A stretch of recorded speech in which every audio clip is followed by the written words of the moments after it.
ವೈದ್ಯರೇ, ಹುಲಿಯನ್ನು ಕರೆತಂದಿದ್ದೇನೆ, ಹಾಲನ್ನು ಕರೆದುಕೊಳ್ಳಿ. ತಪ್ಪಾಯಿತು ಒಡೆಯ. ಚಿನ್ನದ ವರಹಕ್ಕೆ ಆಸೆಪಟ್ಟು ಮಂತ್ರಿಗಳ ಮಾತನ್ನು ಕೇಳಿ ಮಣ್ಣು ತಿನ್ನುವ ಕೆಲಸ ಮಾಡಿಬಿಟ್ಟೆ. ದಯವಿಟ್ಟು ಕ್ಷಮಿಸಿ.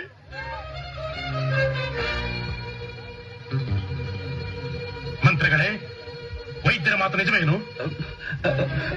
ನಿಜ ನಿಜ ಪ್ರಭು, ನಿಜ. ರಾಜ್ಯದಾಸೆಗೆ ಬಲಿಯಾಗಿ ಮಹಾರಾಣಿಯವರ ಮನಸ್ಸನ್ನು ಕೆಡಿಸಿ ಹುಲಿಯ ಹಾಲಿನ ನೆಪ ಮಾಡಿ ಮಣಿಕಂಠನನ್ನು ಕಾಡಿಗಟ್ಟಿದೆ. ನಾನು ಅಪರಾಧಿ ಪ್ರಭು, ನಾನು ಪಾಪಿ. ಬೇಕಾದ ಶಿಕ್ಷೆ ಕೊಡಿ, ಅನುಭವಿಸಲು ಸಿದ್ಧನಿದ್ದೇನೆ ಪ್ರಭು. ಮಣಿಕಂಠ, ನಾನು ನಿನ್ನ ತಾಯಿಯಲ್ಲ. ಕಂಡವರ ಮಾತು ಕೇಳಿ ನಿನ್ನನ್ನು ವಿಪತ್ತಿಗೆ ತಳ್ಳಿದ ರಾಕ್ಷಸಿ.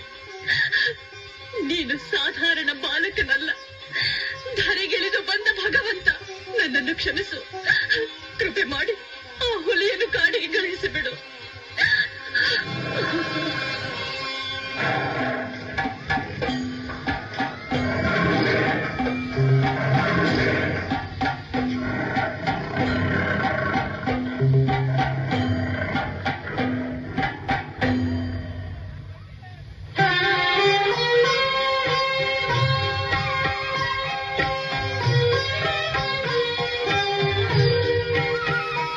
ಕಂದ, ಮಣಿಕಂಠ,